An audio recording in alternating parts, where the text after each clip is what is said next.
agar manusia bertaubat. Surah sebelumnya surah taubat. Jadi surah selepas meneruskan agenda, iaitulah menyeru manusia agar bergegas untuk bertaubat. Jangan menangguhkan taubat. Sebab itu menarik kalau kita tengok 3 surah selepas surah At-Taubah, semuanya ada kaitan dengan perkataan istighfar. Kalau tuan-tuan puan-puan perhatikan dalam surah Yunus, ada cerita manusia yang Allah terima taubatnya, iaitulah kaum Nabi Yunus. Dalam surah Yunus ada cerita orang yang bertaubat Allah tak terima, namanya Fir'aun.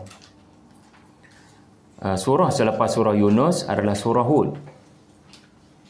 Ada yang Allah tidak menerima usaha seorang ayah mahu melihat anaknya beriman dan bertaubat, gagal. Itu dalam surah Hud, antaranya kisah Nabi Nuh alaihi salam yang cuba nak menyelamatkan anaknya daripada kufur dan daripada banjir tenggelam. Tetapi akhirnya manusia yang bernama Nabi Nuh tidak mampu memberikan hidayah kepada anaknya sendiri. Kemudian kita ada surah selepas surah Yunus dan surah Hud juga ada kaitan dengan taubat. Kalau dalam surah Hud itu banyak kaum-kaum terdahulu yang tidak memilih untuk bertaubat, lalu mereka mati diazab oleh Allah Subhanahu wa taala. Tetapi dalam surah Yusuf, ya, Allah Taala paparkan 10 orang saudara-saudara Yusuf selepas masa yang lama akhirnya memilih untuk bertaubat. Jadi ini antara hikmah kenapa 3 surah selepas surah mengenai taubat. Ya, surah At-Taubah berakhir dengan 3 orang sahabat yang Allah Ta'ala menerima taubat mereka. Selepas surah yang berakhir dengan cerita 3 orang yang bertaubat, ada 3 surah yang meneruskan kisah tentang kepentingan bertaubat sebelum maut datang. Jadi bila diamati oleh para ulama, kesimpulan surah Yunus ini ataupun maqasid, ya, maqasid yang bermaksud maksud ataupun tujuan penurunan. Apa perkara yang sangat dititik beratkan oleh surah Yunus ini? Iaitulah surah yang menjelaskan tentang kepentingan beriman dan bertaubat. Kepentingan beriman kepada Allah dan Rasulnya dan hari pembalasan, dan bertaubat sebelum malakul maut datang. Dan iman ini akan memelihara seseorang itu daripada azab Allah diturunkan. Jadi itulah lebih kuranglah. Sebenarnya kita tak boleh kata inilah maksud ataupun maqasid surah Yunus. Yang kita kena kata ini salah satu daripada maqasid surah Yunus. Kerana para ulama menemui pelbagai perkara daripada kajian mereka kepada Al-Quran mana-mana surah. Jadi ini satu pendapat. So bila kita kata satu pendapat, maka kita kata ini salah satu daripada maksud. Apa maksud tujuan anda bercakap? Apa maksud ucapan anda sebenarnya? Jadi maksud ini adalah apa sebenarnya real purpose. Jadi para ulama memberikan pandangan, maka saya kata salah satu maqasid adalah menekankan tentang kepentingan iman dan taubat sebelum datang maut. Dan kalau kita nak huraikan, maka ada beberapa kaedah untuk kita huraikan tema ni ataupun maqasid ini. Tetapi saya secara peribadinya mengamati dalam juzuk amma, antara surah yang boleh menerangkan isi kandungan ataupun maqasid surah Yunus ini adalah suratul Asar. Sebab apa? Sebab surah tu, suratul Asar, dia bermula dengan Allah bersumpah dengan masa yang dah berlalu. Wal asri ini artinya masa yang dah berlalu. Masa itu sendiri namanya ad-dahru. Ad-dahru. So ad-dahru itu ada 3 perkara lah, masa lampau, masa sekarang dan masa akan datang. Tetapi masa yang dah berlalu itu namanya wal asri. Itu hanyalah masa yang berlalu. Okey, kalau sekarang namanya apa? Al-an. Ya, al-an. Okey. Dan surah Al-Asr berakhir dengan sabar, betul tak? Kesabaran. Jadi ramai manusia ditimpa kerugian, innal insana lafi khusr, kerana tidak ada kesabaran. Mereka mahu dengan pantas keseronokan, kesenangan dan kemewahan. Sebab itu di sisi Allah mereka rugi. Maka kita mesti memahami kesenangan yang sebenar di sana. Maka kesabaran di situ adalah mentaati perintah Allah dan Rasulnya dan mengecapi kesenangan yang sebenar adalah di sana.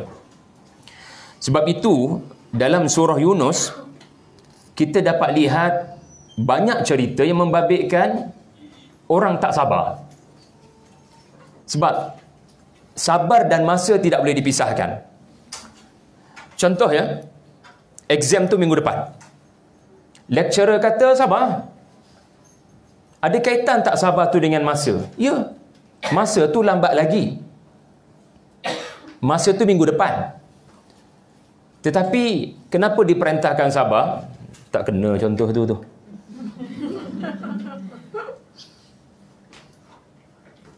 Mungkin ada orang bila lecturer kata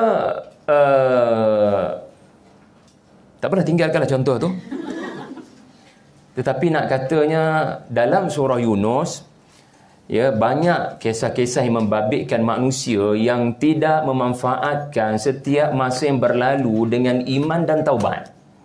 Lalu di sisi Allah mereka sedang menuju kerugian satu persatu. Maka hendaklah kita memainkan peranan buka mulut, mengingatkan tentang masa itu sedang berlalu. Kalau kamu memilih untuk senang lenang, hidup mewah, maka silakan. Tugas kami menyampaikan kebenaran.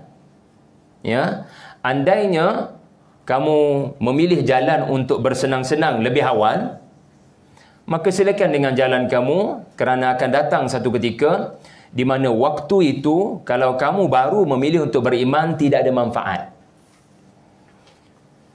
Jadi untuk lebih jelas benda ni kita kena rujuk ayat 98. Kenapa?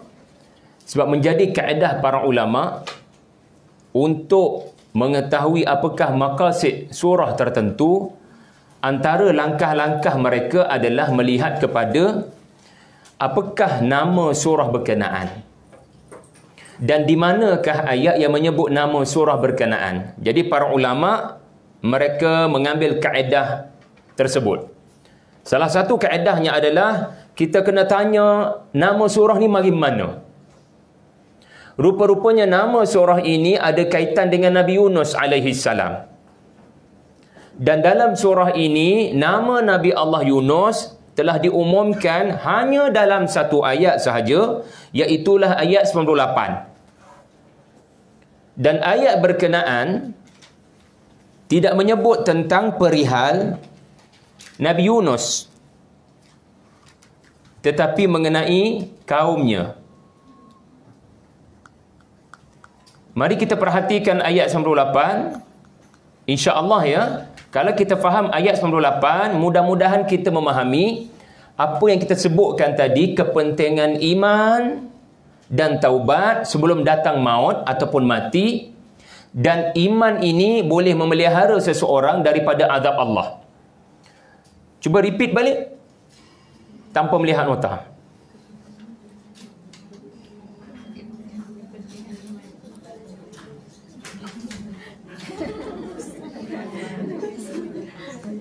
Kepentingan keimanan kepada Allah. Dan iman ini mesti melahirkan taubat. Taubat ni kenapa? Sebab menyesali benda dah berlalu. Wal asri. Masa yang dah berlalu ni apa aku buat? Itu menyebabkan seseorang itu istighfar. dan taubat, menyesali benda dah berlalu. Lalu dengan sikap begitu, insya-Allah dia boleh memelihara seseorang itu daripada azab Allah di akhirat ataupun di dunia. Jadi ayat 98 ini akan membantu kita faham apa yang saya sebutkan tadi secara teori. Bismillahirrahmanirrahim.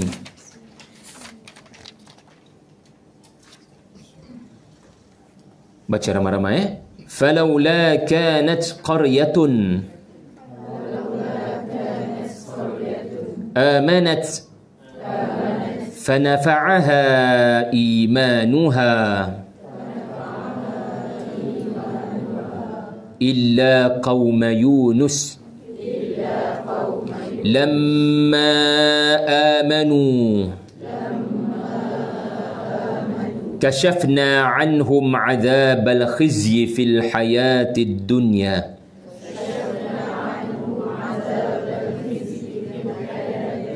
wa matta'nahum ila hin. Lebih kurang terjemahannya, maka apakah tidak ada penduduk satu negeri pun yang beriman, lalu imannya itu memberi manfaat kepadanya, melainkan kaum Yunus.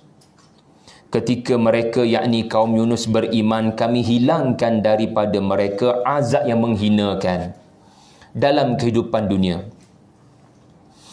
dan kami berikan kesenangan kepada mereka sehingga waktu tertentu. Ada tak dalam ayat ini menyebut keyword yang pertama iman? Ada kan? Ada tak keyword yang kedua dalam ayat ini yang kita sebut dalam maqasid tadi, azab? Apa faedah dan manfaat daripada iman? Seseorang yang beriman, antara faedahnya adalah Allah Ta'ala akan memeliharanya daripada azab. Kisah kaum Nabi Yunus beriman hanya disebut dalam surah ini sahaja. Tidak ada dalam 113 surah yang lain. Dan apa yang boleh kita pelajari daripada ayat ini, telah banyak kaum-kaum telah dimusnahkan Allah. Kenapa? Kerana mereka beriman. Tapi beriman pada waktu azab telah datang, ataupun semasa mereka diazab. Apa kaum yang pernah anda dengar di Tadabbur Center ni? Kaum Nuh, kaum Ad, kaum Thamud, kaum Fir'aun, kaum Madian, kaum Sodom. Ya. Jadi kaum-kaum yang kita diberitahu mereka dimusnahkan Allah pada pelbagai masa di lampau adalah kerana ya benar mereka kufur, tetapi di akhirnya mereka beriman apabila azab itu datang. Semasa mereka diazab ataupun diseksa, mereka beriman, dan waktu itu iman tidak memberi manfaat. Peraturan Allah sama sahaja daripada azali sampai bila-bila kiamat. Iaitulah seandainya kaum berkenaan beriman sebelum azab datang ataupun mati datang, maka iman itu akan beri manfaat. Tetapi sebaliknya, apabila seseorang itu memilih iman semasa azab sudah sampai kepadanya, mati sudah sampai kepadanya, malakul maut berdiri di depan, waktu itu iman tidak akan memberikan manfaat. Ini maksud daripada ayat 98. Tahukah anda, Nabi Yunus alaihi salam diutuskan kepada satu kaum di, hari ini namanya Mosul, di utara Iraq, ataupun dahulu namanya Nainawa. Dan baginda berdakwah kepada kaum ini, tetapi selepas begitu lama, kaum ini sebagaimana kaum-kaum sebelumnya dan kaum-kaum selepasnya tidak pun mengendahkan seruan Nabi Yunus alaihi salam. Lalu Nabi Yunus alaihi salam timbul kemarahan, memberikan amaran. dalam tempoh 3 hari, azab Allah akan datang. Kerana Allah beritahu Nabi Yunus, kalian sudah melampau batas. Dan Yunus meninggalkan mereka pada hari pertama. Azab tu datang bila? Hari ketiga. Yunus meninggalkan mereka dan bergegas melarikan diri dan mencari apa jua kenderaan yang boleh menjauhkan dia daripada negeri yang bakal diazab. Walaupun kapal berkenaan penuh dengan manusia dan muatan, dia naik juga terdesak. Lalu bila berlayar kapal yang penuh muatan ini di lautan, maka tiba-tiba datang ombak dari segenap arah. Maka kepercayaan penduduk pada waktu itu adalah tanda-tanda ada pendosa, ataupun ada manusia yang menyebabkan Tuhan murka di atas bahtera berkenaan. Lalu diadakan undian. Mula-mula kena nama Yunus bin Matta. Rasa tak sedap hati sebab dia orang soleh. Kali kedua kena pada dia juga. Kali ketiga pun kena pada dia juga. Lalu akhirnya baginda lah yang terpilih untuk dibuang daripada kapal berkenaan. Lalu dihumban ke dalam lautan. Wallahu alam apa yang berlaku, melainkan kita diberitahu baginda telah iltaqama, telah disambut dan ditelan bulat-bulat oleh ikan. Wallahu alam, besar, dinamakan Allah An-Nun ataupun Al-Hud. Dan baginda berada, wallahu alam berapa lama, barangkali sehari, barangkali 3 hari, barangkali seminggu 2, di dalam perut ikan Nun. Dan baginda bertasbih sepanjang masa menginsafi beliau ada melakukan kesilapan. Apakah kesilapan baginda? Meninggalkan kaumnya tanpa menunggu perintah Allah. Ya, Allah Ta'ala mengatakan bahawasanya azab itu akan berlaku dalam tempoh 3 hari. Tetapi belum diutuskan para malaikat untuk berkata keluar sekarang. Jadi belum masanya kamu meninggalkan mereka. Dan yang kata 3 hari ini bukan Quran, bukan hadis. Dia adalah perkataan Ibnu Mas'ud radhiyallahu anhu, athar. Tetapi yang jelas baginda meninggalkan kaumnya dalam keadaan murka, berijtihad, berpandangan, kalau begini sikap kaumku, selepas bertahun-tahun aku berdakwah kepada mereka, lebih baik aku cari tempat lain. Dan ia adalah satu ijtihad. Cumanya kesilapan baginda meninggalkan kaumnya tidak pada waktu yang dibenarkan Allah. Lalu akhirnya baginda berada di dalam perut ikan, kegelapan perut ikan, di dasar lautan dalam kegelapan malam. Confirm tak ada yang mendengar di atas permukaan, confirm tak ada orang dengar, tetapi kerana la ilaha illa anta subhanaka inni kuntu minaz zalimin, Allah dengar. Penduduk langit mendengar. Lalu baginda dibantu oleh Allah, dimuntahkan oleh ikan berkenaan di sebuah pulau, dan di situ baginda dalam keadaan sakit berat akibat terlalu lama berada dalam perut berasid ikan berkenaan. Lalu Allah Ta'ala tumbuhkan satu pohon untuk memberikan rawatan kepada Nabi Yunus bin Matta, iaitulah yaqtin ataupun dikatakan labu, buah labu, untuk merawat sakit kulit baginda. Lalu akhirnya baginda Yunus kembali sihat walafiat, dan baginda kembali kepada kaumnya Nainawa, iaitulah kaumnya yang Allah Ta'ala sebut dalam surah As-Saffat, jumlah mereka adalah 100,000 dan ke atas. Inilah satu-satunya kaum dalam Quran yang Allah sebut beriman. Yang kedua, Allah sebut angka jumlah penduduk diorang. Dan anehnya, keimanan mereka semasa Rasul tiada. Saya tak cerita tadi, di mana semasa Yunus dalam perut ikan, kaumnya telah melihat tanda-tanda kedatangan azab. Wallahu a'lam apa yang akan berlaku pada hari yang ketiga, tetapi hari yang kedua itu tanda-tanda itu sudah kelihatan. Ya, netizen waktu itu berkata benarlah apa yang Yunus kata. Lalu mereka merayu merintih memohon ampun kepada Allah, iman dan taubat sebelum azab, diterima atau tidak? Diterima. Jadi Allah Ta'ala angkat azab berkenaan, kasyafna. Allah Subhanahu Wa Ta'ala menghilangkan azab berkenaan kerana iman mereka. Ibrah daripada kisah ini dan ayat ini, jangan remehkan iman dan taubat, istighfar, kerana dia boleh jadi sumber rezeki. Ya, iman dan taubat, istighfar yang berkali-kali, paling kurang 70 kali, Nabi SAW, kita bagaimana? Itu Nabi. Dia adalah pintu rezeki. Sama ada rezeki itu panjang umur macam kaum Yunus, atau rezeki itu min haitsu la yahtasib, rezeki yang kamu tak duga. Nabi Nuh alaihi salam berkata kepada kaumnya, faqultu astaghfiru rabbakum innahu kana ghaffara yursilis samaa'a 'alaikum midrara. Nuh kata, kemarau panjang ini, kalau kamu rasa susah hidup kerana kemarau, maka banyakkan istighfar. Subhanallah.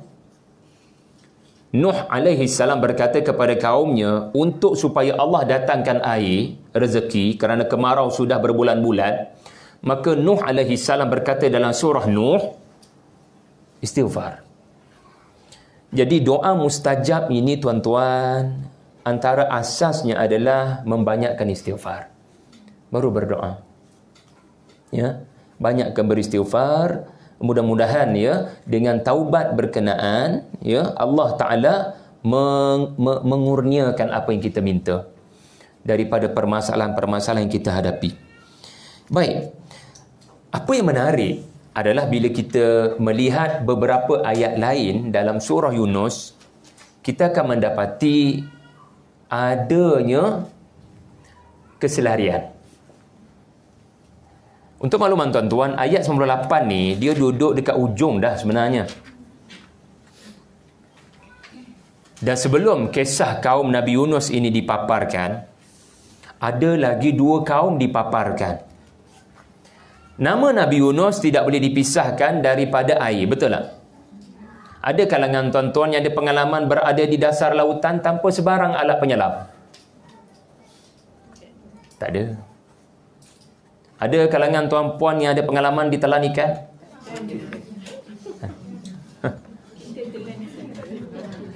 Logiknya, mana mungkin Yunus bin Matta alaihi salam akan selamat? Ya. Sebab itu Allah bagi perintah kepada ikan yang menelan. Kamu sahib al-hut. Sahib al-hut, kamu kena berbakti kepada sahib kamu. Dia dihumban oleh kaumnya. Kau kena sambutnya sebagai tetamu. Sahib, penunggang ikan. Ya? Hollywood datang dengan version yang mengarut, namanya Aquaman. Ini kisah benar. Jadi Yunus alaihi salam diperintahkan Allah oleh ikan untuk menyelamatkan baginda daripada mati tenggelam. Dan kau mesti jadi sahib, bersahabat dengan Yunus, dan Yunus itu majikanmu. Maka bila kau telan, gigimu jangan memamahnya walau 1 inci daripada tubuhnya. So masuk dalam tubuh. Dan boleh bernafas ke dalam perut ikan dalam dasar lautan. Sebab itu bila kita tengok kisah-kisah Quran ini, banyak sangat perkara yang bertentangan dengan hukum alam, tidak bertentangan dengan hukum Allah. Hukum alam sebahagian daripada hukum Allah. Berapa banyak benda kita kata ajaib, bagi Allah mudah saja. Ya, bahtera yang dibuat daripada kayu dan paku oleh orang yang tak ada pengalaman dalam kejuruteraan perkapalan, penuh muatan bukan setakat manusia beriman tetapi binatang dan barang-barang, menghadapi pula ombak setinggi gunung, survive. Dan sekarang manusia duduk di dasar lautan tanpa sebarang kelengkapan, duduk pula dalam perut ikan yang penuh dengan tak tahulah, kita tak kaji binatang ni, tetapi boleh selamat. Ya, jadi surah Yunus, para ulama juga mengatakan berita gembira kepada orang beriman dan menyebut subhanaka inni kuntu minaz zalimin. Orang yang mulutnya sentiasa sebut benda tu, Allah akan selamat dan keluarkan kita daripada kegelapan dari cara yang kita tak akan duga. Yunus tidak pernah menyangka dia akan hidup. Barangkali dia pengsan seketika, tetapi bila tersedar, dia tak tahu dia berada di mana. Maka itulah istighfarnya, la ilaha illa anta subhanaka inni kuntu minaz zalimin. Allah keluarkannya daripada kegelapan. Allah keluarkannya daripada masalah kerana kuasa istighfar. Jadi surah ini memaparkan berita gembira kepada orang yang beriman dan bertaubat, dan termasuk yang mendapat berita gembira ini adalah kaum Nabi Yunus. Okey, kaum Nabi Yunus. Dan kerana Nabi Yunus ini ada kaitan dengan air, maka menarik ya, Nabi Yunus ada kaitan dengan logically tenggelam, mati. Maka dua kisah dipaparkan sebelum kisah kaum Yunus 98 ini muncul. Kedua-dua kisah itu berkenaan dengan air sebagai tentera Allah yang menenggelamkan, dan air sebagai tentera Allah yang mengapungkan. Apakah kaum berkenaan? Kaum Nuh dan kaum Fir'aun. Kaum Nuh alaihi salam, tentera Allah datang untuk menenggelamkan dia. Air adalah makhluk Allah. Diperintahkan Allah untuk menenggelamkan kafir walau di mana sahaja mereka bersembunyi. Maka mereka menjalankan perintah Allah. Dan air yang sama diperintahkan Allah untuk tidak memberikan sebarang keburukan kepada orang-orang yang beriman yang menyebut bismillah majriha wa mursaha. Kepada orang-orang yang beriman yang menyebut Rabbi anzilni munzalan mubarakan wa anta khairul munzalin. Orang-orang yang beriman yang menyebut begitu, maka jangan kalian wahai air, walaupun setinggi lautan, setinggi gunung, menimpakan keburukan kepada mereka. Mereka adalah sahib, mereka adalah tetamu, kerana mereka beriman. Itu kisah yang pertama. Kita akan temui kisah berkenaan ya pada cari sendiri. Adalah dalam Kompas begitu. Kan? Kisah kaum yang kedua dalam surah Yunus adalah kisah satu orang manusia yang mengakui muka bumi ini di bawah tapak kakinya, yang mempunyai bala tentera paling ramai dalam sejarah Fir'aun, yang tak pernah kalah dalam peperangan katanya, yang dikurniakan Tuhan kuasa sebagai Fir'aun berpuluh tahun, tetapi akhirnya tidak boleh berdepan dengan tentera Allah yang bernama air di Laut Merah. Jadi air makhluk Allah yang seterusnya untuk menenggelamkan orang kafir, iaitulah Fir'aun dan rejimnya. Jadi tuan-tuan boleh nampak Allah Ta'ala membawa dua kisah, tigalah kesemuanya. Semuanya ada kaitan pada menjelaskan air adalah makhluk Allah. Jadi mudah-mudahan anak-anak kita bila ditanya kepadanya air, bila dia baca surah Yunus ni, dia bukan hanya kata H2O. Dia akan kata apa? Air ni tentera Allah. Adalah caranya air ni akan membantu kita atau akan menjadi azab kepada kita. Na'udzubillah. Baik. Itu dari sudut kisah-kisah yang ada di dalam surah ini. Cantiknya sangat selari dengan ayat 98, yang mana Allah menceritakan tentang kaum Nabi, yang mana Nabi mereka semasa mereka beriman sedang Allah selamatkan dalam dasar lautan. Allah selamatkan di dasar lautan dengan ikan. Dan pada masa yang sama, Allah bawa cerita satu orang manusia ya, yang duduk di permukaan lautan sebagai mayat. Kontradik dengan Nabi Yunus, di dasar lautan hidup. Dan satu orang manusia bernama Fir'aun. Hanya di sini sahaja Allah Ta'ala sebut, kami apungkan tubuhmu sebagai peringatan kepada orang-orang selepasmu bahawasanya kekayaan sepertimu tidak boleh membantumu menghadapi maut apabila ia datang.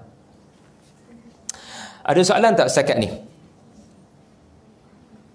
Ada pengetahuan baru tak diperolehi? Apakah tema atau maqasid surah Yunus? Tanpa merujuk nota.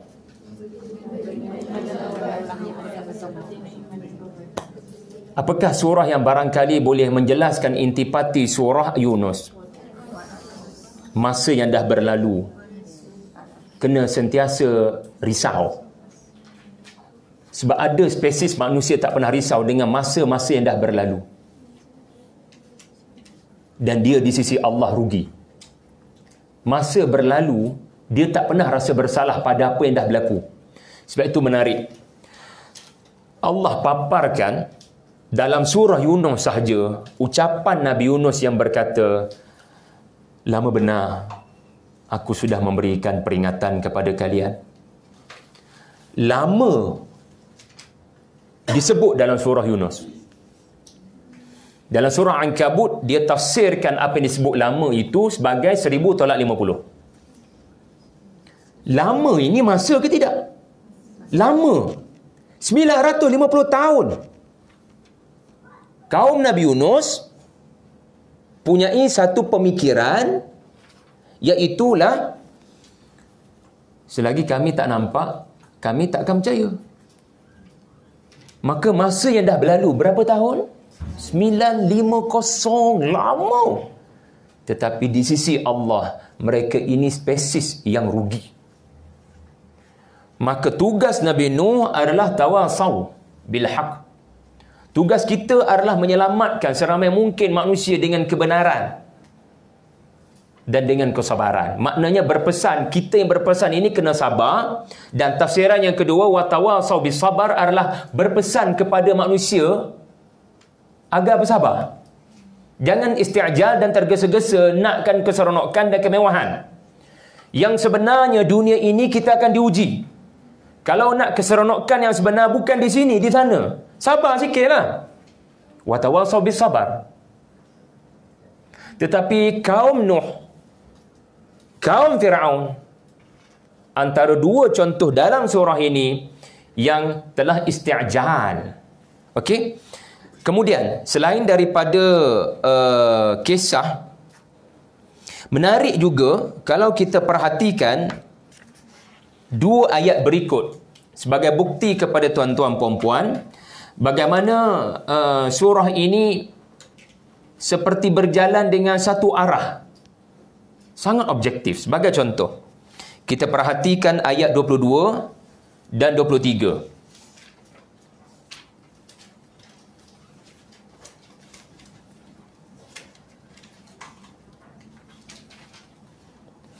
Masih ingat tak nama surah ini surah apa? Astaghfirullahalazim. Surah Wal Asri apanya? Surah Yunus.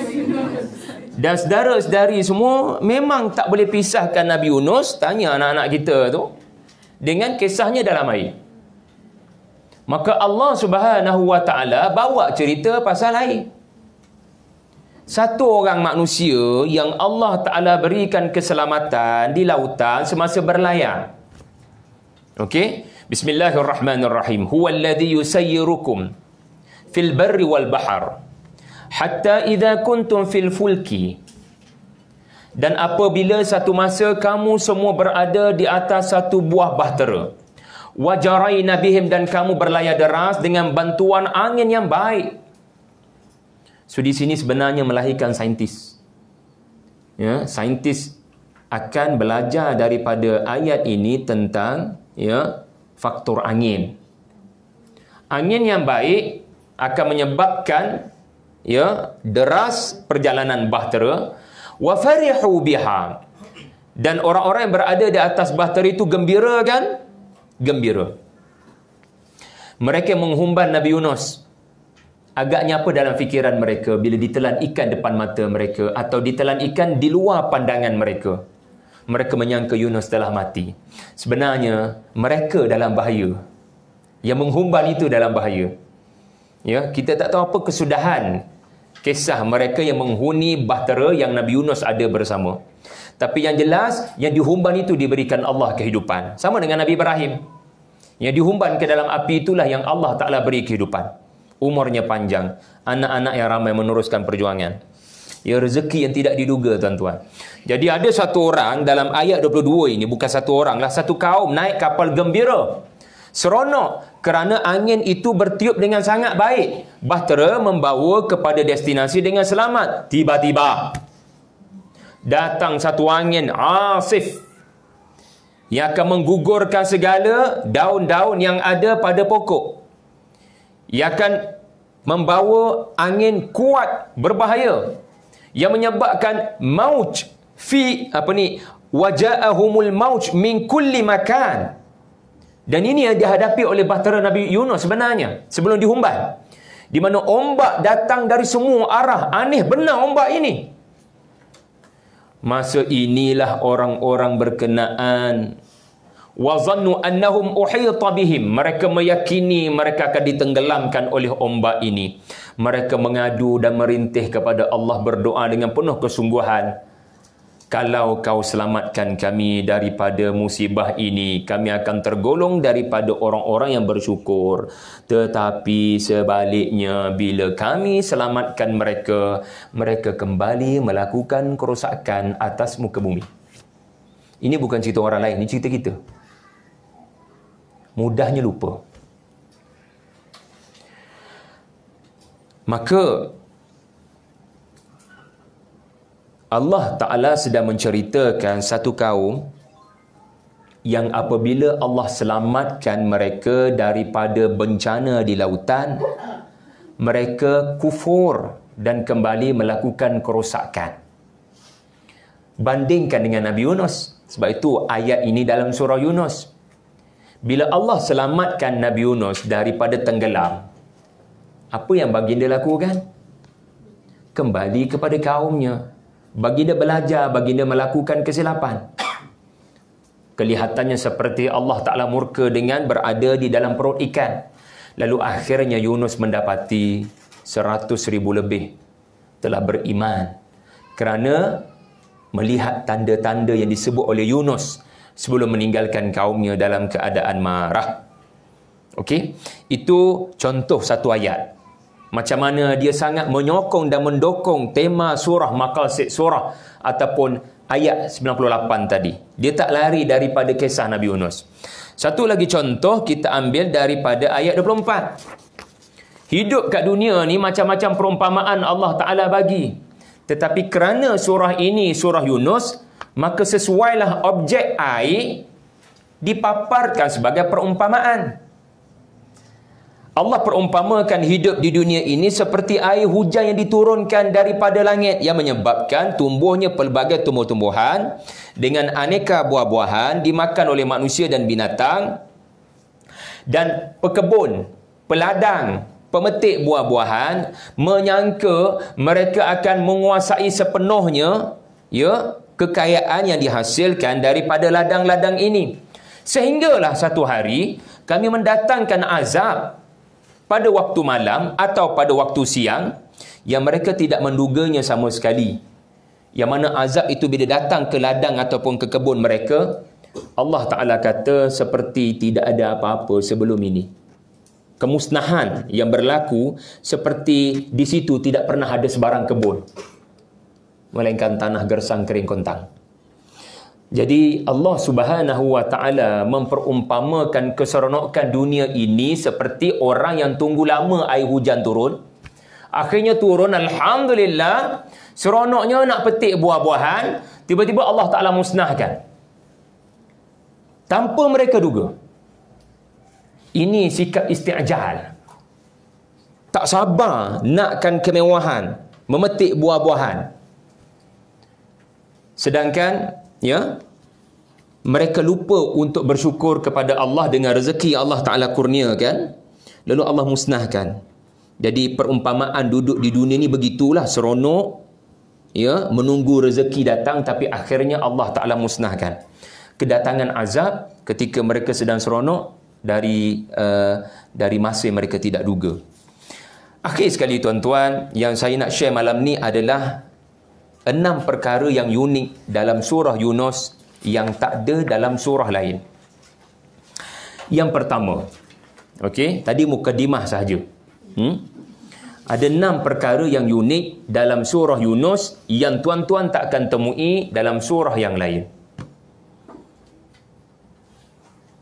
Dalam surah inilah adanya ucapan paling berani Nabi Nuh alaihi salam. Nabi Nuh berdakwah berapa tahun? Ada tak ucapan dia paling berani? Paling berani mati. Dia dalam surah ni sahaja. Ayat 71. Ayat 71. Sebab apa? Surah ni pasal apa? Maqasid dia tadi? Iman. Kenapa Allah Ta'ala bawa ucapan Nabi Nuh yang paling berani mati? Kerana itu maksud iman yang sebenar. Kamu sangka iman ni adalah bila orang tanya mukmin ke tidak, kamu jawab mukmin, beriman. Iman bukan di mulut. Iman itu terjelma kepada takut kat siapa? Tengok ucapan Nabi Nuh. Nabi Nuh alaihi salam berkata, satu ayat tuan-tuan. Satu ayat sahaja. Ayat yang panjang. Seolah-olah menggambarkan panjangnya dakwah Nabi Nuh alaihi salam, dan ini antara ucapannya yang terakhir, ucapan paling berani. Ya qaumi, wahai kaumku yang kusayangi, in kana kabura alaikum maqami, sekiranya kalian rasa kabura, kalian rasa berat hati dengan saya berdiri lama, maksudnya committed, terus menerus, lailan wa nahara, da'autu qaumi lailan wa nahara. Kalau kamu rasa susah hati dengan saya berdiri menyampaikan tazkirah mengenai ayat-ayat Allah, kalau kamu rasa lamanya saya berdiri, maksudnya lamanya saya berdakwah, kalau kamu rasa susah hati sangat, terbeban, asyik-asyik orang tua ni buka mulut, kamu rasa susah hati, rasa frustrated, rasa bengang, rasa macam terganggu, maka Nabi Nuh mencadangkan, fa'ajmi'u amrakum, saya mencadangkan agar semua kalian dengan pemimpin masing-masing bermesyuarat untuk memutuskan satu keputusan, tiada yang kedua dan ketiga, hanya satu sahaja. Dan dalam mesyuarat berkenaan, kalau perlu dapatkan bantuan daripada sesiapa, sekutu-sekutu, daripada berhala ataupun outsider, silakan, namanya syuraka. Thumma la yakun amrukum alaikum ghummah, dan hendaklah sepanjang mesyuarat berlangsung jangan ada sebarang rahsia. Maksudnya apa? Bisik-bisik kalangan ahli mesyuarat. Kenapa? Kerana bisik-bisik dalam mesyuarat menunjukkan perbezaan pendapat. Saya tak nak tengok kamu ada khilaf dalam mesyuarat. Saya nak kamu semua mesyuarat konsensus, ijma'. Kalau ada bisik-bisik tu, cuba tegur sikit. Ini mesyuarat. Dalam mesyuarat tak elok perangai macam ni. Nak ijma'. Dan bila sudah ada keputusan yang sepakat, thumma qdu ilayya, kalian laksanakan segera, wala tunzirun, jangan tangguhkan. Kepada siapa dia ucap ucapan ni? Dan dia tu ada 2-3 orang backup belakang tak? Ini namanya iman. Dia macam budak darjah 1 pergi cabar budak darjah 6. Dalam sekolah tu ramai gangster, tak ada kerja. Nuh alaihi salam bagi cadangan macam mana nak bunuh dia. Nuh alaihi salam beri cadangan in details bagaimana untuk mengelakkan daripada adanya perbezaan pendapat untuk membunuh dia. Kerana ini manusia yang beriman kepada Allah pemilik mati dan hidup. Kalaulah seluruh dunia berhimpun sekalipun untuk memberikan kematian, Fatih, Farahi, boleh tutup pintu tu bang.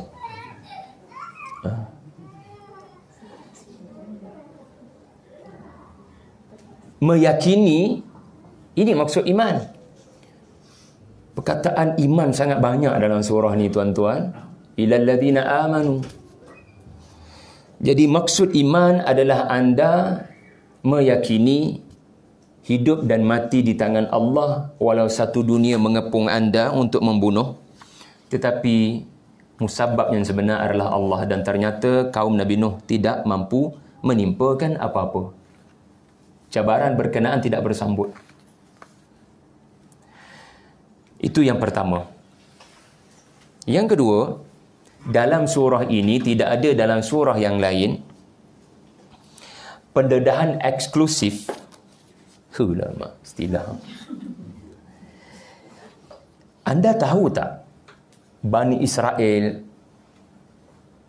ada masalah dengan Nabi Musa. Compare dengan Nabi Harun lah. Dengan Nabi Musa. Nabi Musa ni bagi dia orang, ada budak besi, belajar besi. Mari kat kita. Mana boleh terima? Duduk lama dalam kerajaan Firaun. Orang hebat, orang kenamaan. Kita tak diterima dah. Bani Israel yang senior-senior ni, dia tak boleh terima tau. Sebab tu di banyak tempat dalam Quran kita diberitahu karenah Bani Israel. Ada je Bani Israel, ada je cerita karenah, ada betul tak? Tapi anda tak pernah diberitahu siapa pendokong sebenar ajaran Nabi Musa selain daripada Harun. Memang ada yang beriman. Kita diberitahu dalam suratul Baqarah 70 orang yang terbaik daripada Bani Israel. Tetapi siapa 70 tu? Ya. Tidak kesemuanya punya iman yang hebat. 70 tu. So hanya dalam surah ini ayat 83 Allah Ta'ala menyebut sebenarnya yang paling kental imannya pendokong ajaran Nabi Musa, ya, yang beriman dengan Musa dan Harun adalah budak-budak muda. Dzurriyyah ayat 83. Ini yang kedua. Fama amana li Musa illa dzurriyyatun min qaumihi. Tak ada yang beriman kepada Musa dari kalangan Bani Israel, melainkan dzurriyyatun min qaumih. Para ulama ramai mentafsirkan dzurriyyah sebagai anak-anak muda yang ayah mak mereka menentang Musa dalam diam. Munafik. Jadi keimanan anak-anak muda ini adalah keimanan yang sangat takut kepada tindak balas Firaun dan pemimpin-pemimpin mereka. Tetapi itu tidak menghalang daripada mereka kekal beriman. Allah Ta'ala mengisahkan sekumpulan anak-anak muda. Kita biasa dengan kisah Al-Kahfi malam ni. Tetapi kita lupa. Ya, sekumpulan pemuda-pemuda yang ni pun saya tak sempat ulas dalam buku terbaru saya. Lelaki yang hebat-hebat dalam Quran. Ya, sebagai pelengkap keperempuan yang baik-baik dalam Quran. Ya, kisah ni tak ada. Jadi sebagi tahu anda lah, sekumpulan anak-anak muda yang kita tak tahu siapa dan berapa jumlah mereka yang sebenar, yang mengatakan keimanan kepada Musa walaupun mereka mengetahui ada risiko yang mesti ditanggung. Iaitulah ketakutan dengan tindak balas Firaun kerana depan mata mereka ahli sihir dibunuh. Depan anak-anak muda ini. Ya, depan mata mereka ataupun telinga mereka mendengar apa Firaun telah lakukan kepada Asiah, isterinya sendiri. Dan anak-anak ini bukan anak-anak yang tak ada kaitan dengan bayi-bayi yang disembelih tu. Jadi beriman ketika anda boleh dibunuh, ia bukan iman yang biasa-biasa. Jadi Allah merakamkan bagaimana keimanan pemuda-pemuda ini ada rupa-rupanya. Kenapa Allah sebut dzurriyyah? Kerana ketika surah ini diturunkan, yang paling kuat menentang Nabi adalah orang-orang, bahasa sopannya orang-orang senior. Orang-orang yang sudah pengalamannya lama. Pengalaman bila lama, tak ada agama, dia melahirkan sombong dan ego. Dan isu yang lebih besar adalah kuasa yang dipegang itu takut terancam dan terlepas. Kuasa terlepas, terancam, pengikut pun lagi. Yang ni Abu Jahal tak boleh terima. Kebanyakan yang menentang, majoriti yang menentang adalah orang-orang tua, manakala majoriti yang beriman adalah orang-orang muda. Sesuai ketika surah ini diturunkan sebagai surah yang ke-51 daripada 86 surah turun di Makkah sebelum hijrah. Kerana Allah Ta'ala barangkali wallahu alam mahu supaya Nabi meyakini bahawasanya anak-anak muda di sekeliling Nabi, asyabab haular rasul ini, ya, adalah aset utama masa depan Islam. Ya. Jadi ini yang kedua, menarik tentang surah Yunus. Yang pertama apa dia? Ucapan paling berani. Ada mati di situ. Ada kaitan dengan iman tak? Ucapan Nabi Nuh? Ada tak kaitan dengan iman? Pemuda-pemuda Bani Israel ini? Ada. Ini semua adalah model orang-orang beriman.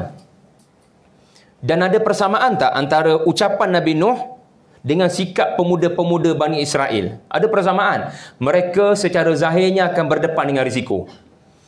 Tetapi akhirnya kun fayakun. Mereka beriman Allah Ta'ala yang menguasai segala-galanya. Itu nombor 2. Nombor 3. Yang ni saya tak sebut di FB.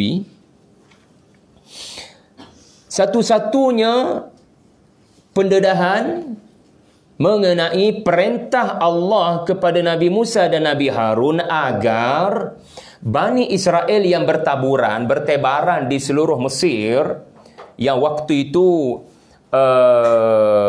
sedang berada di kemuncak kemarahan Fir'aun dengan 9 mukjizat. 9 mukjizat sudah dipertontonkan kepada Fir'aun dan rejimnya. Mereka tidak beriman. Bahkan tindak balas mereka adalah meningkatkan penyiksaan kepada Bani Israel. Sedangkan Bani Israel ini adalah 12 kabilah yang bertaburan di pelbagai negeri di Mesir. Ada perintah Allah kepada Musa dan Harun agar kumpulkan diorang.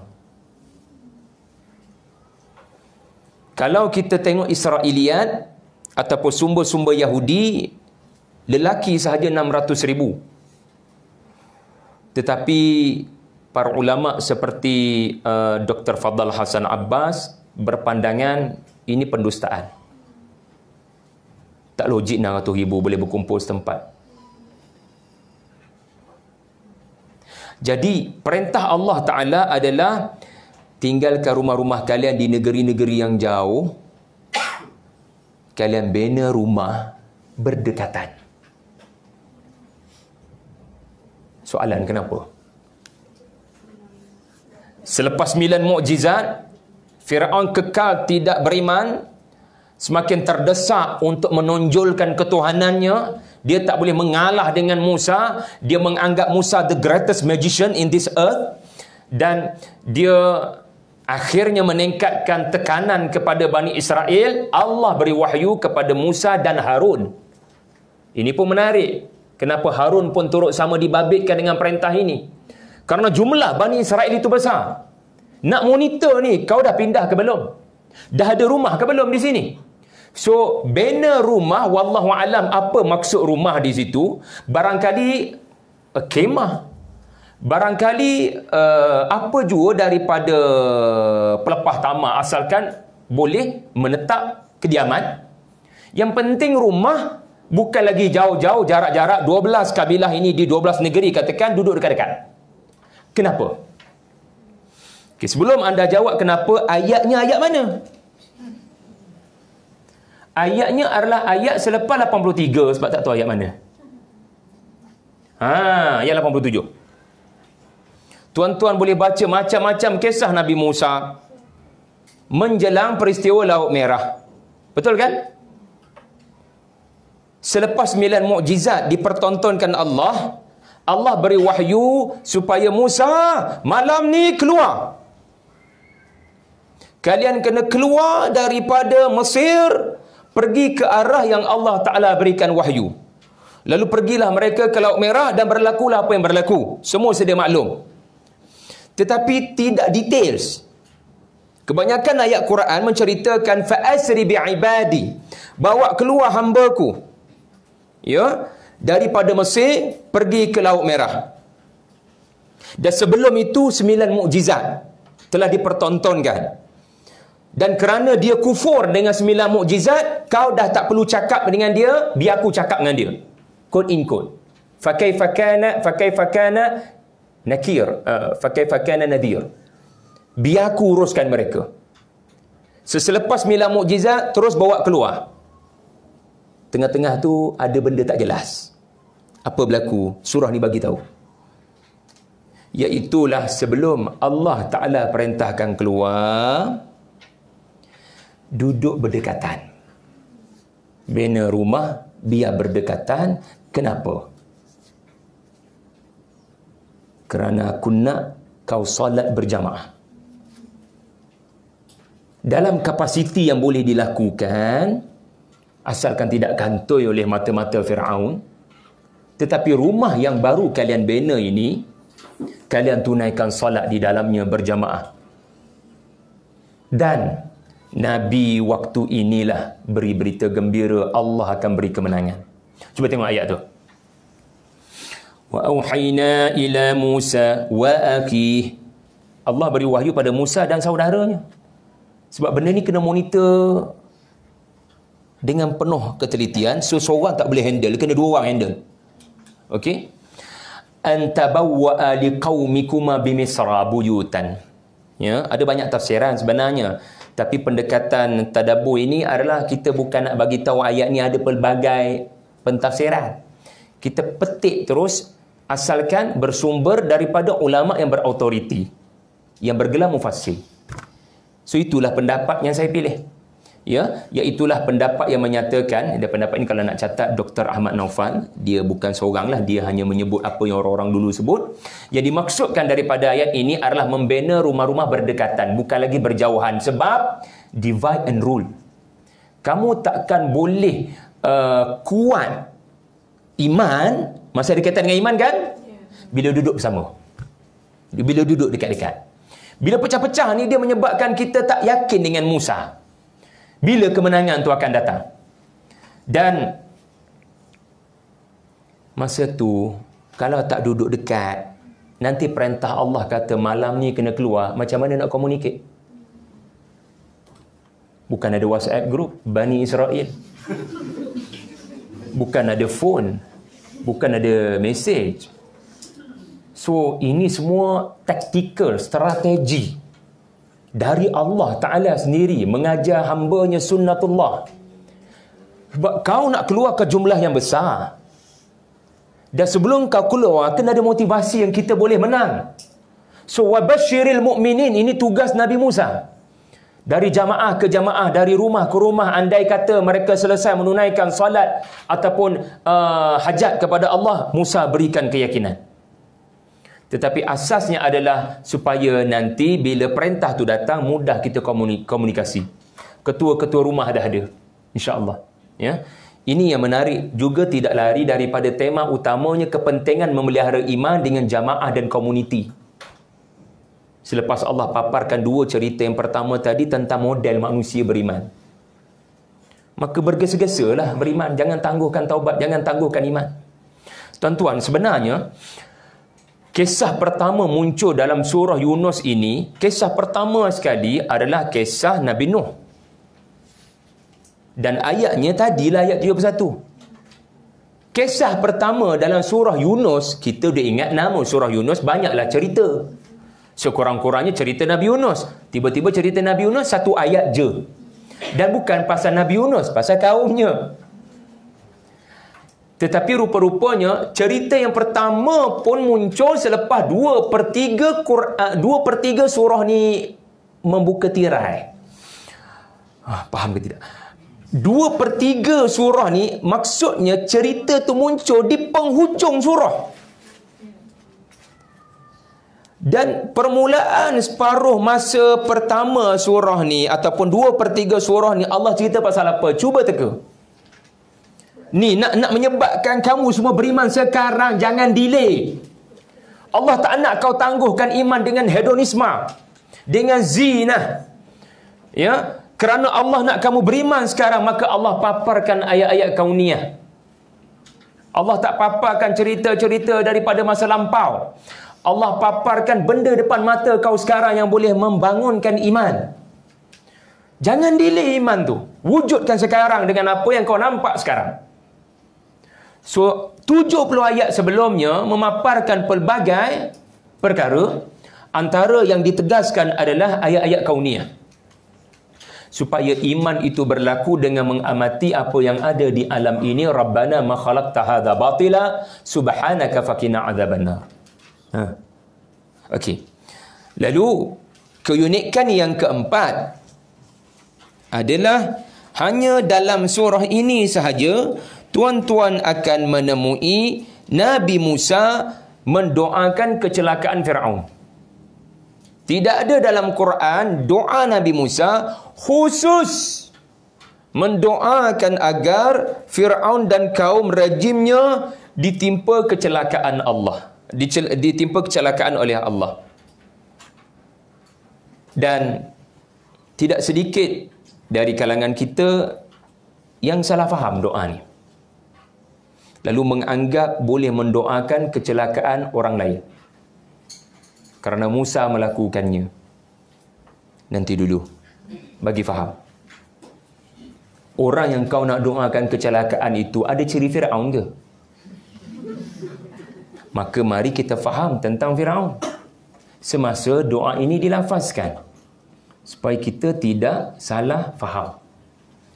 Ayat berkenaan adalah 88. Tuan-tuan tahu Firaun dimusnahkan Allah.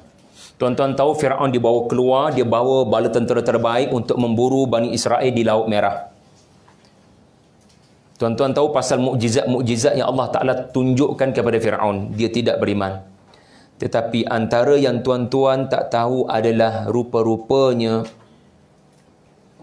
dia dimusnahkan di Laut Merah kerana doa Musa. Kerana adanya doa Nabi Musa. Ramai nampak kaum Nabi Nuh ditimpa banjir besar. Sedangkan banjir itu kerana doa Nabi Nuh. Ataupun dalam ayat yang lebih baik, Allah ilhamkan Nabi-Nya untuk berdoa. Sedangkan Allah sudah sejak azali menetapkan hukuman kepada kaum Nuh, banjir, air menenggelamkan diorang, dan kaum Firaun, air menenggelamkan diorang. Tetapi asbabnya adalah doa. Pengajaran dia apa? Bila kita banyak berdoa, barangkali itu asbab untuk Allah ubah takdir. Takdir Allah Ta'ala ni kita takkan tahu. Dan jangan memandai-mandai menunjukkan kita tahu.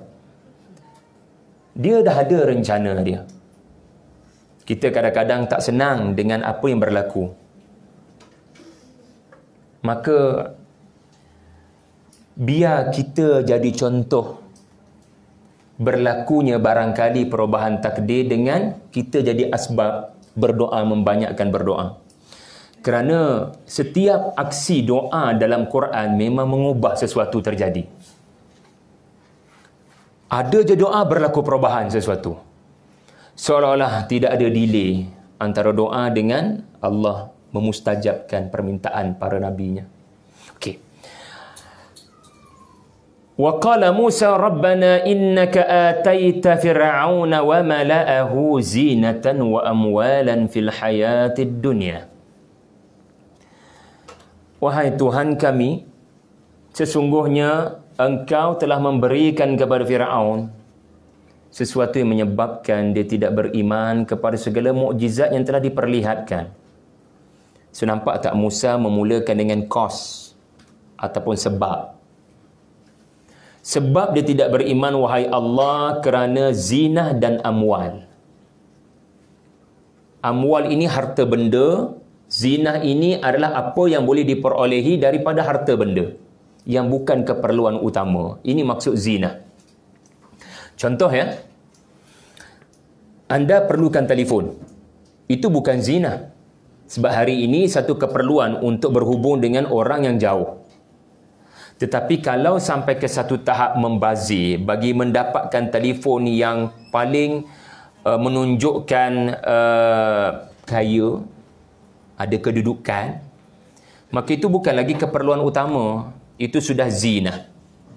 Ramai orang memerlukan kereta. Kereta bukan zina. Tetapi aksesori-aksesori itu zina. Tidak ada pun pada kereta, tidak ada mudaratnya kepadamu.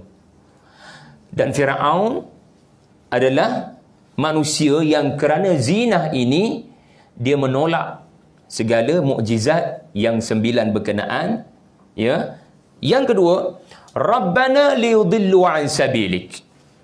Wahai Allah, harta yang kau kurniakan, perhiasan yang kau kurniakan, telah digunakan oleh Firaun dan rejimnya untuk menghalang dakwah daripada berkembang. So, sila perhatikan Musa sedang melafazkan dua perkara tentang apa? Supaya tidaklah mudah-mudah kita kata Musa sedang mendoakan kecelakaan musuhnya. Tidak semudah itu anda kata. Sebab pertama sekali tuan-tuan, kita kena faham. Yang didoakan ini adalah orang yang sengaja mahu kekal kufur mengaku Tuhan. Tak pernah bertobat. Selepas 9 mukjizat. Hatta satu mukjizat pun ahli sihir Firaun berani mati. Kerana jelas depan mata ini bukan sihir. Bayangkan 9 mukjizat depan mata. Dan yang ke-10-nya laut merah terbentang luas depan mata. Manusia tak boleh buat laut merah terbelah. Still tak beriman dan berkata ini sihir. Dan pada masa yang sama, kalaulah yang kufur dengan segenap mukjizat yang telah diberikan, ada track record membunuh jumlah manusia, apa orang panggil genocide, betul kan? Jumlah yang ramai tu, apa jaminan kalau dia dibiarkan kekal di Mesir? Sebab isunya begini, kau perintahkan saya keluar daripada Mesir, bawa keluar Bani Israel, alhamdulillah, kau akan selamatkan kami insya-Allah dengan cara kau. Tapi diorang, apa faedah kami keluar meninggalkan Mesir kalau mereka dibiarkan begitu? Wahai Allah, pasti akan lebih ramai terbunuh, pasti akan lebih ramai kufur. Kenapa kufur? Sebab orang melihat harta benda Firaun, mereka berkata nampaknya Tuhan Musa tidak mampu menimpakan apa-apa kepadanya.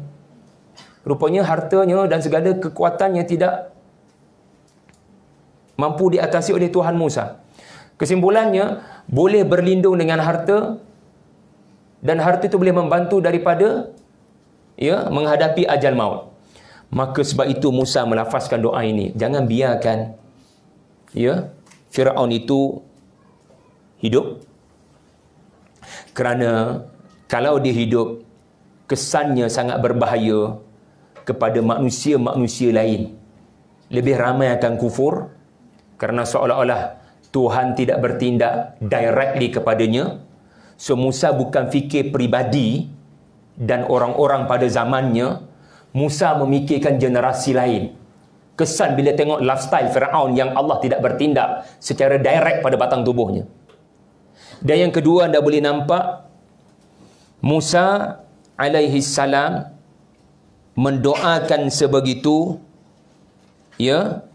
kerana dia diberitahu oleh Allah Firaun takkan beriman.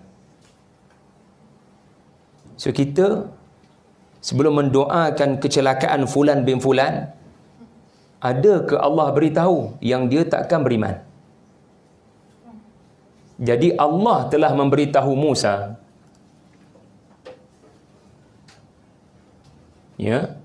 Sebab itulah pada ayat 89, doa Musa yang dianggap segelintir kita sebagai kasar, syadid, tapi Allah mustajabkan ayat 89 tu.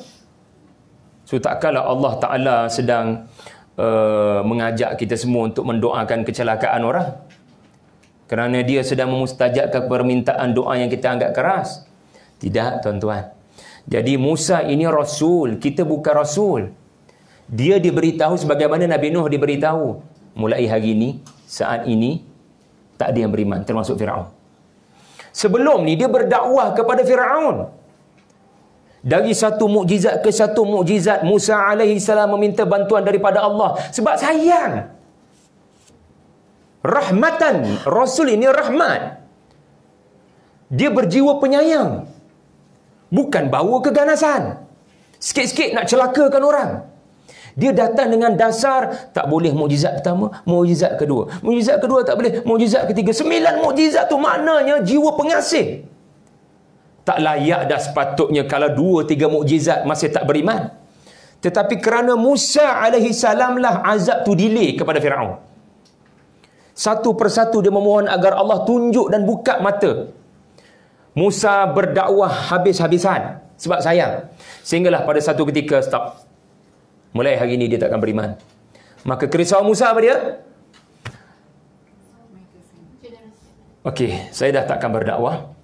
Sebab Allah kata dakwah saya tak ada faedah dah kepada orang-orang ini. Bahkan Allah perintahkan saya keluar. Tapi diorang tu ibarat sel penyakit yang bernama kanser yang boleh merebak dan beri kesan pada orang lain, yang mana kita kena buang tubuh tu. Anggota tu kena buang. Kalau tak, dia merebak ke seluruh tubuh. Logiknya begitu. Jadi ini yang berlaku dalam doa Nabi Musa alaihi salam. Dan kita kena ingat, doa ni sebenarnya doa saya sebut tadi mendoakan kecelakaan. Tetapi sebenarnya kalau anda perhatikan, Musa mendoakan keimanan. Cuba perhati dulu ayat ni. Tuhan kami, itmis ala amwalihim, iaitulah kau hapuskan harta benda mereka dan kau jadikan hati mereka terkunci rapi, ketat. Fala yu'minu hatta yarawul azab al-alim. Supaya mereka ini kekal begitu, biar kekal macam tu, biar tak beriman, tetapi datang satu ketika dia beriman akhirnya.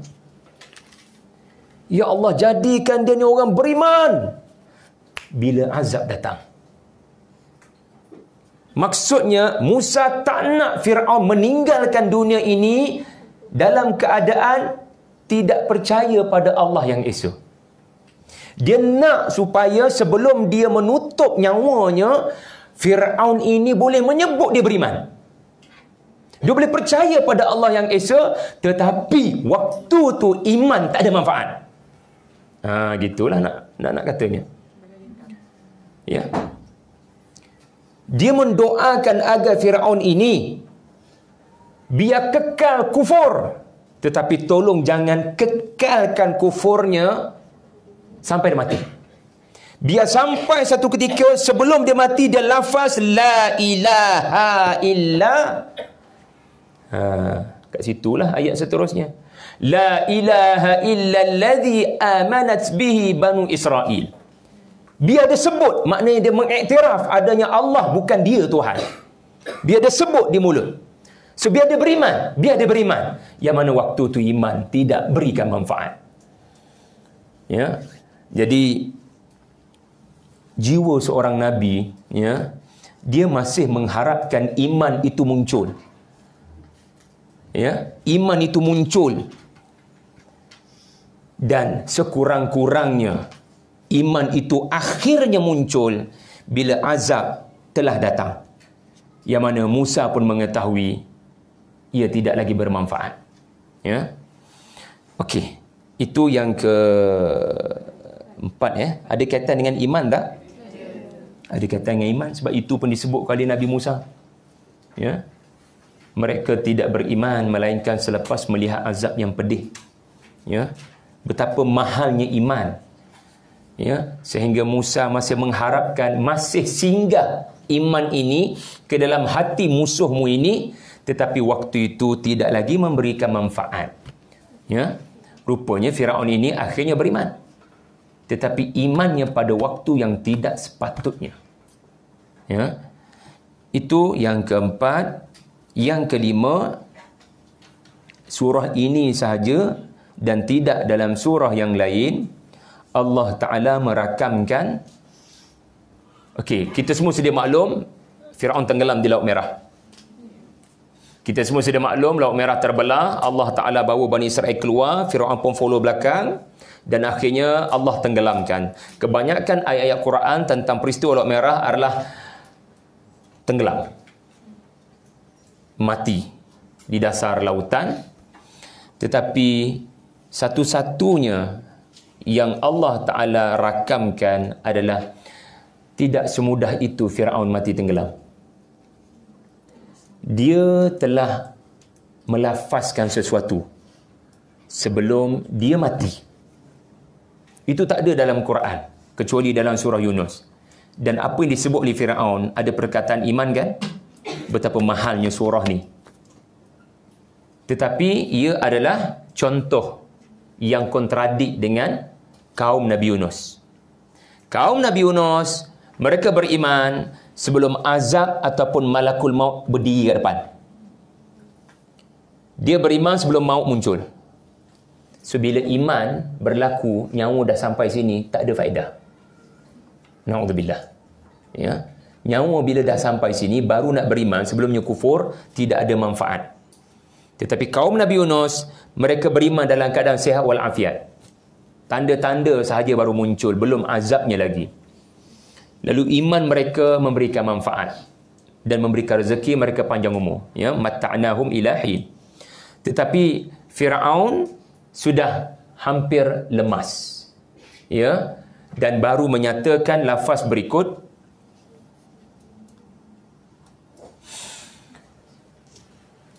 aku beriman sesungguhnya tidak ada ilah kecuali apa yang telah diimani oleh Bani Israel. Ini menunjukkan apa? Kenapa dia tak kata la ilaha illallah? Kenapa dia kata la ilaha illalladzi amanat bihi Banu Israel? Dia tak boleh sebut Allah pun. Kita kena ingat ya, Quran ini dalam bahasa Arab. Pelaku sebenar bukan berbahasa Arab. Tetapi maksud yang disampaikan dalam bahasa Arab lebih tepat. Walaupun bahasa sebenar bukan bahasa Arab. Sebab Firaun bukan orang Arab. Musa bukan orang Arab. Tetapi maksud ayat ini dipanggil tafsir. Firaun tidak pernah meneliti, merenung, mendengar dengan teliti butir-butir perkataan Musa semasa dia memperkenalkan Tuhannya. Dia tak pernah beri perhatian. Seolah-olah perkataan Allah itu pun dia tak boleh sebut. Kerana bila Musa menerangkan Allah, dia akan kacau. Kerana dia mengatakan dia Tuhan. So di sini kita belajar yang pertama, betapa kerasnya hati Firaun sehingga kan setiap kali Musa buka mulut, dia akan buat apa sahaja distraction untuk tidak memberikan perhatian dan menyebabkan orang lain tidak beri perhatian. Dia tidak pernah berfikir dengan apa yang dia dah buat, masa yang dah berlalu, wal asri. Yang kedua, ayat ini mengajar Allah tak terima iman kerana taklid. Saya beriman kepada Tuhan yang Bani Israel beriman. Follow. Dan tujuan Firaun lafaz ni bukan nak beriman. Nak selamat. Dia nak selamatkan diri dia. Maka Allah Ta'ala respon, al-an, sekarang baru kau lafaz taubat, baru kau lafaz beriman, waqad asaita qabl, sedangkan sebelumnya telah lama kau melakukan kedurhakaan, wa kunta minal mufsidin, kau langgar hak aku dan kau langgar hak sesama manusia. Saya suka apa yang ditadaburkan oleh seorang ulama ini, namanya Dr. Naufal. Dia kata al-an, dia hurai al-an dalam 10 poin. Saya patut bawa kitab tu. Mana kitab tu pergi? Saya cuba ingatlah. Dia cuba tadabbur perkataan al-an ni. Sekarang baru kau beriman selepas 9 mukjizat aku pertontonkan kepada kamu. 1. Sekarang baru kau beriman sedangkan ratusan ribu rakyat masih menganggap ucapanmu yang mengaku Tuhan, kau tidak sempat perbetulkan keadaan. Sekarang kau mengatakan kau beriman sedangkan kau belum bertanggungjawab dengan ribuan bayi lelaki yang kau bunuh. Apa kau nak jawab pada ibu bapa mereka? Kau belum sempat membuat apa-apa kenyataan maaf pun kepada mereka. Sekarang baru kau beriman selepas air mahu berbicara denganmu. Ombak yang nak menyambar dia ni nak bercakap dengan Firaun. Maksudnya bukan sekarang sepatutnya, bila air sudah mau bercakap. Air sendiri nak bercakap. Sekarang baru kau nak beriman selepas jutaan manusia di seluruh dunia suka hidup mewah kerana terinspirasi daripada cara hidup kamu yang menonjol-nonjolkan kekayaan. Sekarang dalam tu maksud sekarang. Nak katanya taubat tidak semudah tu diterima. Dengan lafaz begitu, walaupun penuh penyesalan. Ada jenayah kau buat dengan manusia, selesaikan yang tu dulu, baru bertaubat. Kalau kesalahan itu babitkan manusia pergi minta maaf, tak ada guna taubat di atas kesalahan mencuri RM2,000 dari akaun majikan, dan kau bertaubat kau tak pulangkan RM2,000 tu. So hablum minan nas selesaikan, baru hablum minallah kau jalinkan dengan taubat. Jadi ini yang dimaksudkan tuan-tuan. Ya. Jadi akhirnya Firaun satu lagi. Al-an, sekarang kau bertaubat sedangkan Malakul Maut Israel sedang berdiri dengan cemetinya. Sekarang baru kau bertaubat sedangkan Zabaniyah dan kumpulannya sedang menanti untuk menyambut rohmu dan dipegang dengan ubun-ubunmu nanti untuk dihempas ke dalam neraka. Sekarang buat puisi. Buat puisi. Sedap tuan-tuan, sedap. Ulama-ulama ni dia baca, dia hafal Quran, yang tu dia ikat semua ayat pada al-an. Dia bukan maksudnya sekarang. Dia punya intonasinya adalah sekarang. Dia macam exam kejap lagi. Budak tu baru pulun sekarang. Pensyarah kata apa? Pensyarah yang sopan bukan sekarang. Pensyarah yang berhikmah sekarang. Sekarang 10 kali kena muhasabah. Akhir sekali tuan-tuan, kita 9.30 dah rupanya, tapi saya mulai lewat 10 minit tadi. 9.40 saya berhenti. Akhir sekali,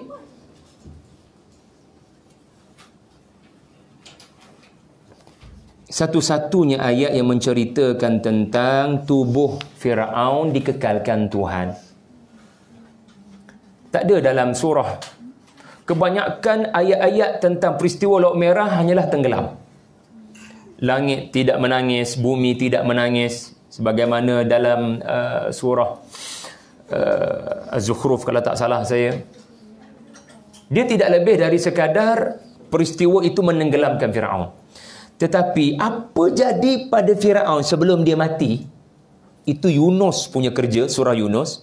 Dan apa jadi pada tubuhnya selepas dia mati? Seluruh rejim bala tenteranya tenggelam ke dasar lautan dengan kenderaan-kenderaan paling moden di dunia. Tenggelam di Laut Merah. Satu orang ni Allah Ta'ala apungkan dia punya jasad. Air diberikan arahan. Air diberikan arahan dan perintah oleh Allah untuk tenggelamkan kecuali seorang ni.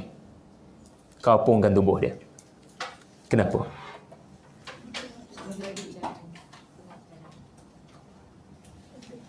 Sorry tak keluar kat sini, tapi tuan-tuan ada Quran kan? Ayat yang ke-92.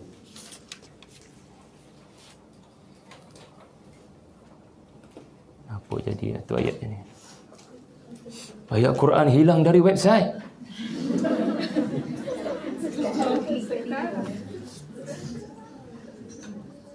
Okey, 92, yes betul. Faliyawma nunajjika bibadanika litakuna liman khalfaka ayah. Pada hari ini, betapa besarnya masa di sisi Allah. Allah kata hari ini, hari kau ditenggelamkan. Okey, pada hari ini kami lepaskan tubuhmu daripada duduk bersama dengan mayat-mayat lain di dasar lautan. Ya. Kami apungkan tubuhmu. Ada persamaan tak dengan Nabi Yunus? Dari sudut dilepaskan daripada dasar yang tenggelam itu. Okey. Cuma satu pihak an'amta alaihim, satu pihak ad-dhalin, ya. Al-maghdubi alaihim. Pada hari ini Allah Ta'ala melepaskan tubuhmu ataupun menyelamatkan tubuhmu, tapi tubuhmu sahaja. Tubuh tak ada roh, supaya semua manusia beringat hidup ni kena mementingkan roh. Bukan hanya kepentingan tubuh, keseronokan, kesenangan. Jangan jadikan peradaban yang tak ada roh. Itu peradaban Fir'aun. Hidup mementingkan material. Supaya menjadi peringatan kepada orang-orang selepas kamu. Peringatan kepada siapa? Para ulama jumhur mengatakan peringatan kepada seluruh umat manusia sampai hari kiamat. So Allah akan mengekalkan tubuh berkenaan, dan menurut Murais Bukail, itulah Ramses II yang disepakati berdasarkan kajian kepada kandungan garam, satu-satunya Firaun yang mati tenggelam. Untuk tempoh yang lama berada di lautan, lalu diapungkan akhirnya. Wa inna kathiran minan nasi an ayatina laghafilun. Kenapa? Kenapa kena diapungkan? Ada kaitan tak dengan iman? Sebab kalau tubuh itu dalam dasar lautan, kepercayaan masyarakat masih ada, dia menghilang seketika, ya, membawa diri sebagai Tuhan, ataupun menghilang seketika pergi ke alam lain. Tetapi Allah Ta'ala nak tunjukkan Tuhan yang kau dakwa itu sekarang sudah tidak bermaya.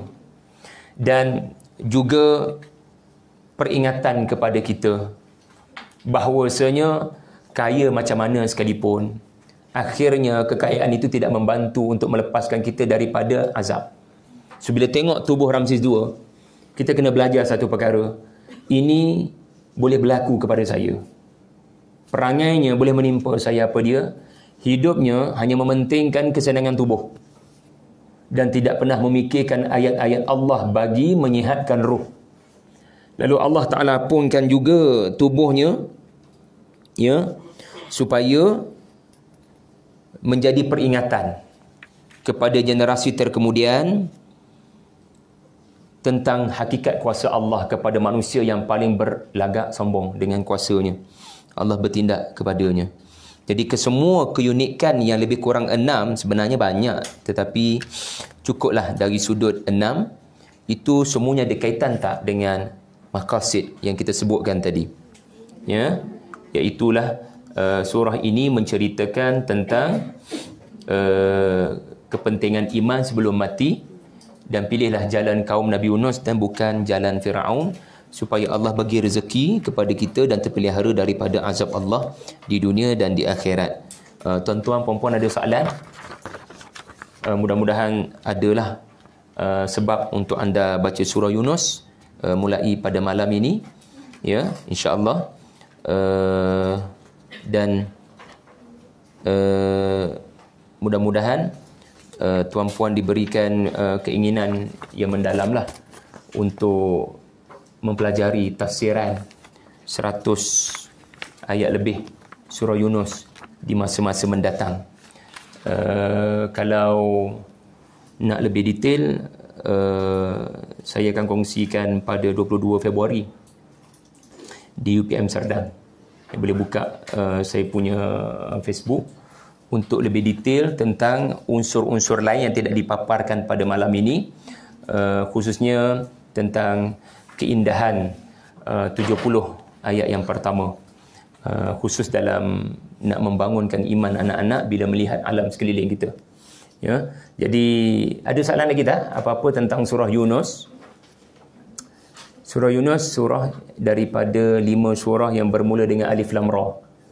Ya, ada sebab ya surah ini bermula dengan alif lam ra, kerana kajian menunjukkan 5 surah yang bermula dengan alif lam ra ini, termasuk surah Yusuf, surah Hud, surah Ibrahim dan surah satu lagi saya tak ingat, adanya persamaan dari sudut